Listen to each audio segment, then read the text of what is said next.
Banque des Territoires, la radio, en direct du congrès de l'Union sociale pour l'habitat à Bordeaux.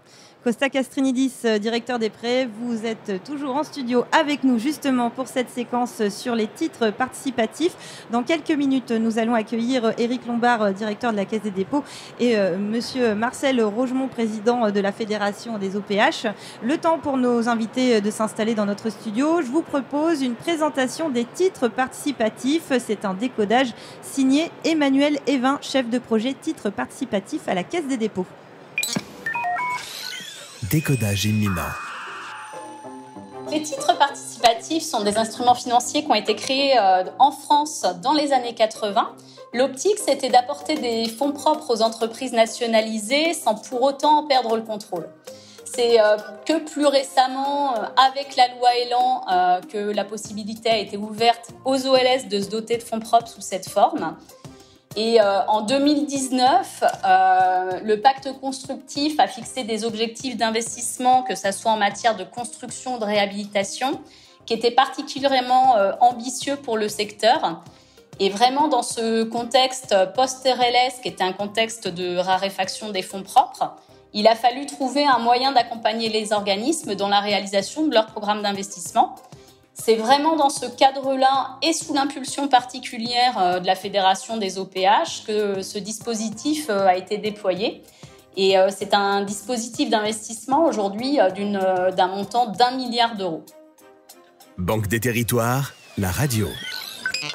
Marcel Rogemont, bonjour. Bonjour. Je le répète, vous êtes donc le président de la Fédération des OPH.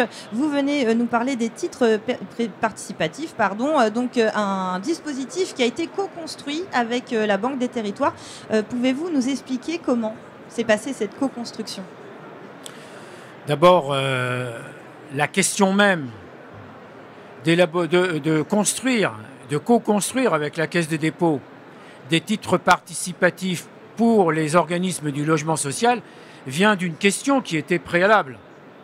Cette question préalable est celle des lois de finances qui ont fait en sorte qu'aujourd'hui, c'est pratiquement 2 milliards qui sont pris sur les résultats des organismes d'HLM pour financer le budget de l'État en disant en grande partie les allocations, les APL, que les propres locataires vont toucher. Ça veut dire qu'actuellement, si je mesure les nombres tels qu'ils se figurent, on peut considérer que 20% des APL que les locataires du HLM touchent sont payés par leur loyer, puisque les organismes d'HLM vivent avec les loyers des locataires. C'est face à cette situation qui faisait qu'on n'avait plus de fonds propres pour construire que le gouvernement s'est dit il faut trouver des solutions. Et c'est là où, effectivement, comme c'était rappelé à l'instant, nous avons mis en tant qu'office au goût du jour ce qui avait été fait au moment des nationalisations en 81, puisque les entreprises nationales n'avaient pas de capital, et donc il fallait bien trouver un processus pour leur donner du capital, et ça a été les titres participatifs. Et donc nous avons proposé la co-construction des titres participatifs. La première étape, c'est le principe, mais qui a été assez rapidement acquis. Le deuxième, beaucoup plus difficile. Et je remercie Marianne Laurent, qui à l'époque avait votre place, Carole, qui est ici pour la Fédération des offices, ça a été de discuter du taux de rémunération des titres participatifs. Et je dois dire que ça a été une discussion avec M. Lombard qui a été très longue pendant le week-end pascal 2019. À telle enseigne, moi j'étais dans ma famille en Corse. À un moment donné, ma femme m'a dit comme ça, Marcel, il faut que tu arrêtes de téléphoner, tu vas bronzer que d'un côté.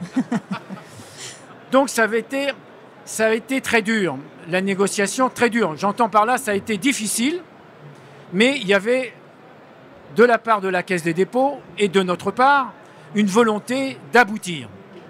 Et je tiens vraiment à remercier les équipes de la Caisse des dépôts pour avoir réalisé cela. C'est presque dommage que la deuxième partie des titres participatifs, soit c'est un hommage au travail qui a été fait, mais la deuxième partie des titres participatifs n'avait pas la même rémunération.